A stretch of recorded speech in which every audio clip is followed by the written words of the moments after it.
আওয়ামী লীগ নিয়ে কাতারের দোহায়, কাতারের দোহায় আওয়ামী লীগকে নিয়ে বৈঠক। অনেকে অনেকভাবে এটাকে ব্যাখ্যা করছেন, কিন্তু আমি বলবো আসলে আওয়ামী লীগকে নিয়ে বৈঠক। কারণ আওয়ামী লীগ যে প্রাসঙ্গিক এবং আওয়ামী লীগকে নিয়েই যে নির্বাচন করতে হবে, সেটাই প্রমাণ করা আসলে কাতারের এই বৈঠকটাতে। তো কাতারের দোহায় কেন? অনেকে হয়তো প্রশ্ন করতে হয় কাতারের দোহায় কেন। সারা বিশ্বে এখন আমেরিকান ইন্টারেস্টে যেখানে যুদ্ধ লাগবে, যেখানে যুদ্ধ বন্ধ হবে, যেখানে সন্ত্রাস করতে হবে, যেখানে সন্ত্রাস বন্ধ করতে হবে, সমস্ত বৈঠক কিন্তু কাতারেই হয়, কাতারের দোহায়। আপনারা সকলেই জানেন। এই যে কয়দিন আগে ইসরায়েল প্যালেস্তাইনের যে যুদ্ধ, তথাকথিত যুদ্ধ যে বন্ধ করা হইল, সেটাও কাতারের দোহায়। ইরানে মারবে, সেটাও কাতারের দোহায় বৈঠক। মানে পুরো মিডিল ইস্ট, আরব জাহান বা মুসলিম বিশ্বে কোনো কিছু করতে হইলে কাতারের দোহা। আপনার এই যে আফগানিস্তানে এখন যে সরকার আছে, তাদের হাতে ক্ষমতা ছেড়ে আমেরিকা পালাবে, সেটাও কিন্তু সেই কাতারের দোহায়। আর কাতারের দোহাতে কে আছে আসলে?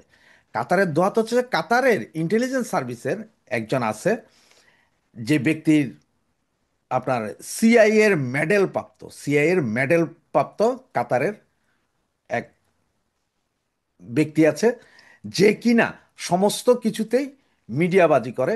এই ভদ্রলোক, তার নাম হচ্ছে খোলাইফি। খোলাইফি, খোলাইফি যেখানে থাকবে সেখানে আমেরিকান ইন্টারেস্ট, ইসরায়েলি ইন্টারেস্ট সব রক্ষা হয়, এটাই জানেন। তা কাতারে বৈঠকে কি কি হলো বা কিভাবে হলো, সেটা আপনাদেরকে এখন বিস্তারিত আমি জানাচ্ছি।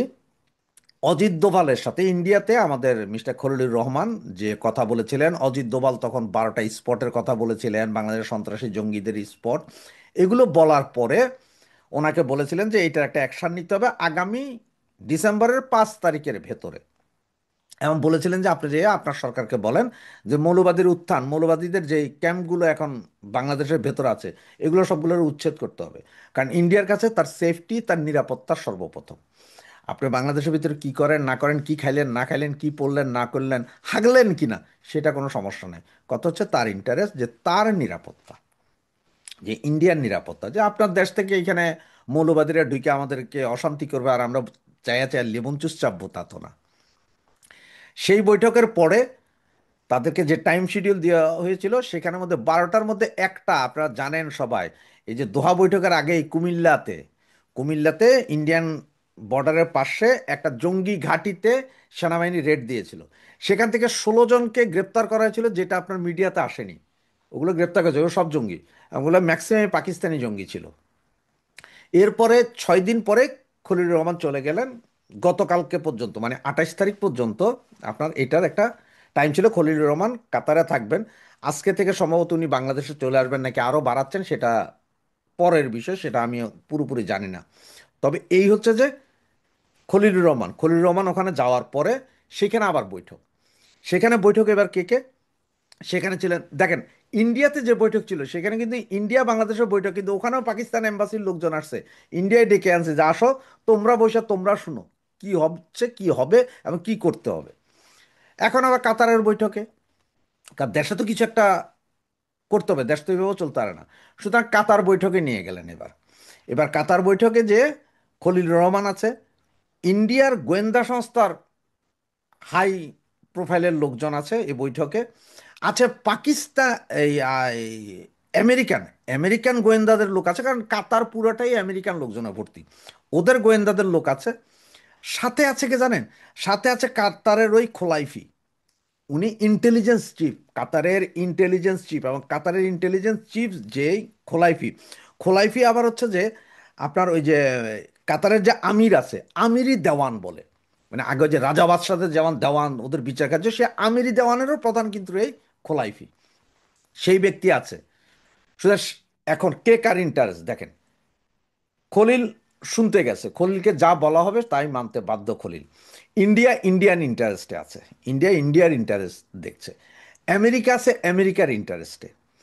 কাতার আছে কাতারের নিজস্ব ইন্টারেস্ট, প্লাস ইসরায়েলি কিছু ইন্টারেস্ট আছে। সুতরাং ইসরায়েল এবং কাতার এক হয়ে ওখানে এক।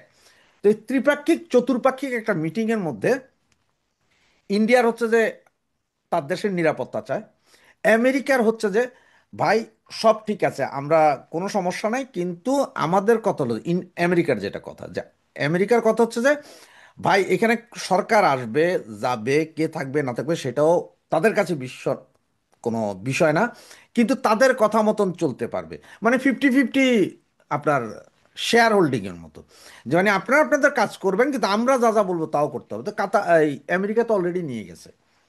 আর কাতারের ইন্টারেস্ট এখানে, কাতারের মূল ইন্টারেস্ট হচ্ছে যে ভাই আমাদের যে এলএনজি যায়, আমাদের যে ইনভেস্ট আছে এগুলোর আমরা একটা স্থায়ী সমাধান চাই, যে এগুলো ঠিক থাকবে, আমাদের ব্যবসা বাণিজ্য ঠিক থাকতে হবে। ইসরায়েলের মূল ইন্টারেস্ট কি? তাহলে এখানে ইসরায়েল কেন গেল? ইসরায়েলের নাম কিন্তু বলা নেই কোথাও। ইন্টারন্যাশনাল যে দুইটা পত্রিকাতে আপনার এই মিটিংটা নিয়ে কথা হয়েছে সেখানে ইসরায়েলের নাম বলা নেই। ইসরায়েলের মূল ইন্টারেস্ট হচ্ছে যে ভাইয়া এইখানে পাকিস্তানি যারা আছে অলরেডি, ওই যে হামাসের লোকজন নাকি ইরান দিয়ে ঢুকে পাকিস্তানে, এবং পাকিস্তান থেকে ওরা নিরাপদ আশ্রয় হচ্ছে বাংলাদেশে আছে। সুতরাং বাংলাদেশে পাকিস্তানিরা ওখানে যাচ্ছে, ওখানে এই হামাসের লোকজন যা উঠক বৈঠক করতেছে, এইটা বন্ধ করতে হবে। আবার তিনজনের একটা মজার ইন্টারেস্ট আছে। তিনজন বলতে আমেরিকা, কাতার এবং আপনার যাইয়া কি বলে এটারে ইসরায়েলের চীন ঠেকাও আন্দোলন। সুতরাং বাংলাদেশের মূল প্রশ্ন হচ্ছে চীনের সাথে আপনারা বেশি মাখামাখি করতে পারবেন না। এখন কেন আমেরিকা একটু ইনিশা করবো খ্যাপা, কারণ হচ্ছে যে আমেরিকা দেখতেছে যে পাকিস্তানের মারফতে চীনের সাথে একটা ভালো বন্ধুত্বের দিকে যাচ্ছে। এইটা আবার আমেরিকা সহ্য করতে পারতেছে না, যে না এইটা তো হইতে পারে না, চীন এখানে এসে আবার তাবেদারি করবে, এইটা তো হইতে পারবে না। সুতরাং পাকিস্তানের তার দরকার ইরানরে ঠেকানোর জন্য, সুতরাং পাকিস্তানের সে কিছু বলবে না। যে পাকিস্তান তুমি চলো, ওকে ওকে তুমি সব জায়গায় চলো, কোনো সমস্যা নেই, তোমার পয়সা দিলেই তুমি কুত্তার মতন দৌড়াইবা, কিন্তু চীনরে ঢুকতে দেওয়া যাবে না। তাহলে আওয়ামী লীগ নিয়ে বৈঠক কেন? ঘটনা হচ্ছে যে এই যে ফেব্রুয়ারিতে যদি নির্বাচনে আওয়ামী লীগ কিভাবে ফিরবে, এইখানে যেটা আপনার জয়, কালকে সজীব ওয়াজেদ জয় আপনাদের বলছে যে আওয়ামী লীগের ভাঙার চেষ্টা করতেছে। এইখানে আমেরিকার দুইটা প্রস্তাব ছিল। একটা হচ্ছে যে হয়তো রিফাইন্ড আওয়ামী লীগ নিয়ে আসা, বা আওয়ামী লীগের একটু অংশ কাজ করতে দেওয়া। ইন্ডিয়া আবার এটাতে মানতে রাজি নাই। ইন্ডিয়ার কথা হচ্ছে যে আওয়ামী লীগ যাবে, আওয়ামী লীগ প্রাসঙ্গিক, আওয়ামী লীগকে যদি বাদ দাও তোমরা, তাইলে এখানে তো ইয়ে হইতে পারবে না। ইলেকশন হইলেও কি হবে? আসবে তো সেই মৌলবাদী, যেই বিএনপি সেই জামাত, এরাই আসবে। সুতরাং এইখানে এই নির্বাচন ওইভাবে হইতে পারবে না। আওয়ামী লীগরে স্পেস দিতে হবে। আওয়ামী লীগ থাকলে বাকি দলগুলো, বাকি মৌলবাদীগুলোর মধ্যে ভয় আছে। এটা হচ্ছে যে ইন্ডিয়ার যুক্তি। এবং ইন্ডিয়ার যুক্তি দিয়ে দেখাই দিছে যে আওয়ামী লীগ থাকতে এরকম, এই যে জসিমুল্লাহ রহমানি, তারপরে আপনার এই পাকিস্তানের সন্ত্রাসী যেসব মৌলবাদ গোষ্ঠী আছে এদের নেতারা কেউ আসতে পারে, এগুলো দেখাইয়া পুরো নিরাপত্তার বিষয়টা ওরা ঠিকভাবে উঠাই ধরছে। এখন আওয়ামী লীগ, এখন আওয়ামী লীগের নির্বাচন করতে দিতে হবে। তাহলে আওয়ামী লীগের যদি নির্বাচন করতে দিতে হয়, তাহলে কিভাবে নির্বাচন করতে দিতে হবে? যে আওয়ামী লীগের আনতে হবে, আওয়ামী লীগের প্রাসঙ্গিক। এখন আমেরিকার প্রস্তাব তিনটার মধ্যে ওই যে একটা বললাম যে রিফাইন্ড আওয়ামী লীগ বা ইয়ে আনা যায় কিনা। দ্বিতীয় প্রস্তাব হচ্ছে 50-50 শেয়ার হোল্ডিং, মানে একটা ভোজকট সরকার। যে মানে ধরেন হয়তো বিএনপি ক্ষমতায় আসলে হয়তো জামাতও আছে, আওয়ামী লীগ একটা ভালো ইয়ে নিয়ে ধরেন 150টা হেদের থাকলে 140টা আওয়ামী লীগেরও আছে সিট, এইভাবে একটা শক্তিশালী বিরোধী শক্তিশালী আওয়ামী লীগ ওইভাবে। অথবা ফ্রি ফেয়ার ইলেকশন, যে যে জিতে আসে।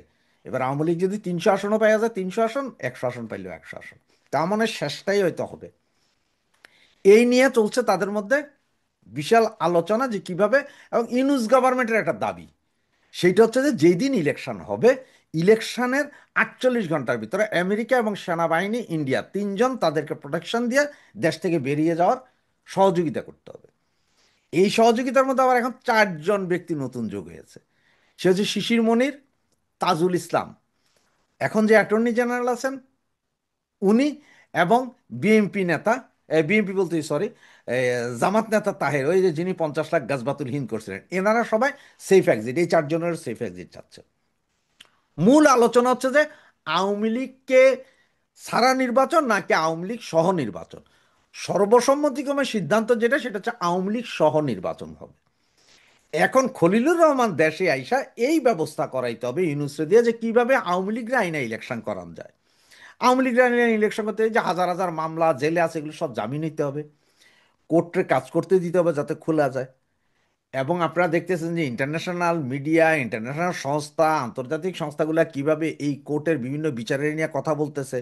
ওরা কেউ এটাকে ভালোভাবে চোখে দেখতেছে না। সব কিছু মিলাইয়াই এই তিন দেশীয় বৈঠক বলা হলো, এটা আসলে পাঁচ দেশীয় বৈঠক ছিল। তো পাঁচ দেশীয় বৈঠকে বাংলাদেশ ছিল, ভারত ছিল, ইউএস ছিল, কাতার ছিল এবং ইসরায়েল জড়িত। সবার নিজ নিজ ধান্দা। আমেরিকার ধান্দা যে ভাই আমি এখানে বন্দর বন্দর অমুক তমুক যা নিছি, আমাদের ফ্লিট ফ্লিট আসবে ইন্ডিয়ার সাথে, যে ভাই আপনাদের সাথে ঝামেলা নাই, আমরা পাকিস্তানের দিকে ইয়ের দিকে দেখবো, চায়নার দিকে। ইন্ডিয়ার কথা হচ্ছে আমার দেশের নিরাপত্তা হইলে হবে, আমি নিরাপদ, আমি চাই না কে কই যাবে, তবে আওয়ামী লীগরা লাগবে। কাতারের কথা হচ্ছে আমার এলএনজি, আমার ব্যবসা, আমার ইনভেস্ট ঠিক থাকতে হবে, দীর্ঘমেয়াদী সরকার চাই। আজকে আইলো কালকে নাই, কালকে আইলো পরশু নাই, এগুলো আমি মানি না। আর ইসরায়েলের হচ্ছে যে পাকিস্তানরে ঠেকাইতে হবে, কারণ হামাস এখন বাংলাদেশের দিকে আসতেছে, বাংলাদেশে আছে বলে এটা মোসাদ অলরেডি অনেক আগেই বলে দিছে। সুতরাং এগুলোর ঠেকাইতে হবে, আবার চায়নারও ঠেকাইতে হবে। তাহলে এখানে দুইজন গেল, চায়না ঠেকানো, আমেরিকা আর ইসরায়েল। কাতার নিজের ব্যবসা, ইন্ডিয়া নিজের নিরাপত্তা, বাংলাদেশ তো এখানে আছে যে আপনার কথা শুনেন। সুতরাং এই কাতারের ইন্টেলিজেন্স চিফ খোলাইফি, খোলাইফি যেখানেই যায় সেইখানে একটা নেগোসিয়েশন হয়, উনি হচ্ছে যে মূল নেগোসিয়েটর। আমেরিকার তৈরি, সারা পৃথিবীর তৈরি, উনি হচ্ছে মূল নেগোসিয়েটর, যে যেখানে যা লাগবে উনি নেগোসিয়েট করবে। এবং এই ভদ্রলোক যখন আসে তখন কিন্তু নেগোসিয়েশন যে হবে এটা ঠিক। এবং আপনারা দেখেছেন যে কয়েকদিন আগেই আপনার ভুটানের প্রধানমন্ত্রী এসে ঘুরে গেলেন, ভুটানের রাজা কিন্তু জয়ের বন্ধু। আবার কাতারের আমির, কাতারের আমিরের সাথে শেখ হাসিনার একটা ভালো সম্পর্ক আছে, খুব ভালো সম্পর্ক। কাতারের আমির কিন্তু আপনার এই যে আমাদের নুনুস ভাই গেছিলেন, দেখাও করেনি, শেষ পর্যন্ত আমিরের মায়ের সাথে দেখা করে এসেছিলেন। কথা একই, মায়ের সাথে দেখা করেছেন, আপনি তো মন্ত্রী মিনিস্টার কারোর সাথে দেখা করতে পারেননি, মায়ের লগে দেখা করে লাভ কি, মা কি আর রাজা বাদশাহ, তা না। ওই একটা কথাই আছে না, যে বাপ রাজা রাজার ঝি, ভাই রাজা আমার কি, ছেলে পেলে রাজা হইলে আমার কি। তো এই হচ্ছে অবস্থা। এই নিয়েই আওয়ামী লীগ আসবে। এবং আওয়ামী লীগ আসতে হইলে তাইলে এখন ফেব্রুয়ারি ইলেকশন হবে না হয়তো, ইলেকশন আরো পেছাইতে হবে, কারণ আওয়ামী লীগের আনতে হবে, আওয়ামী লীগের কাজ করতে হবে। সব কিছু মিলিয়ে আগামী ডিসেম্বরের 5 তারিখ পর্যন্ত সময় দেওয়া হয়েছে খলিলুর রহমানকে। সন্ত্রাস ঠেকাও, এই ঠেকাও, সেই ঠেকাও, এগুলো করতে হবে। ইন্টারন্যাশনালি এরা বলতেছে যে ইউনুসের কোনো বেইলি এখন আর নাই, ইউনুসকে কোনো মতো বসা যায়, যেটা যেটা নেওয়া সেটা সেটা নেওয়া হয়েছে। ইউনুসকে হয়তো বলা হবে যে তোমাদের সেফ এক্সিট আমরা কইরা দিব। কিন্তু আওয়ামী লীগ আইসা, আওয়ামী লীগ প্রাসঙ্গিক, আওয়ামী লীগ আইসা এখানে ইলেকশন ছাড়া, উইদাউট আওয়ামী লীগ ইলেকশন হবে না। এটাই আসলে মূল মিটিংয়ের প্রতিপাদ্য বিষয় ছিল। তো